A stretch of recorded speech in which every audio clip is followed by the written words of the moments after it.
সবাইকে শুভেচ্ছা। আজকে আমরা দেখব কিভাবে মোবাইল অ্যাপস থেকে বিসিসি সেশনের তথ্য ইনপুট দিতে হয়। সো তার জন্য আমাদের প্রথমেই হোম পেজ থেকে সার্ভে থেকে ডাটা ফর্ম থেকে বিসিসি সেশন। এখানে আমার অ্যাকাউন্টে অর্গানাইজেশন সিলেক্ট করে দিতে হচ্ছে, কিন্তু আপনাদের অ্যাকাউন্ট থেকে অর্গানাইজেশন ব্রাঞ্চ সব সিলেক্ট করাই থাকবে। সো ধরে নিচ্ছি আমি আইডিএফ থেকে ব্রাঞ্চ অফিস রাইখালি ব্রাঞ্চ, নেক্সট দিলাম। এখানে এখন পর্যন্ত কোনো বিসিসি সেশনের তথ্য ইনপুট করা হয়নি, তো এখন নতুন ইনপুট তথ্য করার জন্য অ্যাড। এখানে সেশনের অধিবেশনের তারিখ, সেশন এখন যে কোনো দিনের ক্ষেত্রেও হতে পারে।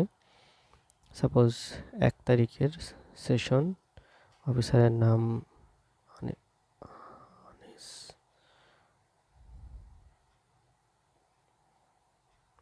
আনিস রহমান। সমিতির নামটি এখনও আমরা দিব না, যখন এপিআই কানেক্ট হবে তখন এগুলো সরাসরি চলে আসবে।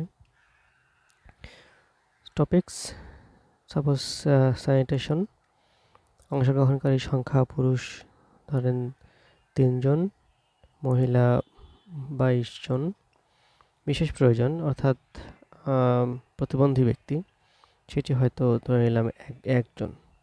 এখন ছবি, এই ছবিটা আমরা দুইভাবে দিতে পারি, আমাদের গ্যালারি থেকেও দিতে পারি, আবার ক্যামেরা থেকেও দিতে পারি।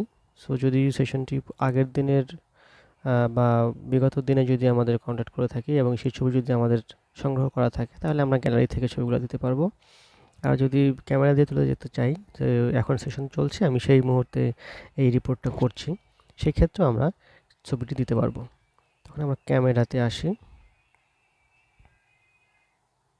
ক্যামেরা দুইভাবেই দেওয়া যাবে, front camera, back camera. Suppose আমি ব্যাক ক্যামেরাতেই এই ছবিটি তুললাম।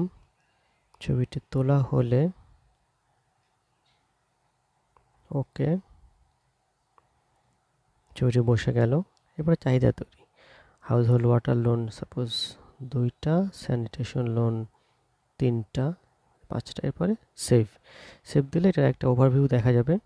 এরপরে আমি আবার সেভ দিয়ে দিলে এটি সেভ হয়ে যাবে। এরপর আমি যখন ডাটা সিঙ্ক করব, তখন এই তথ্য আমাদের সার্ভারে চলে আসবে। ধন্যবাদ সবাইকে।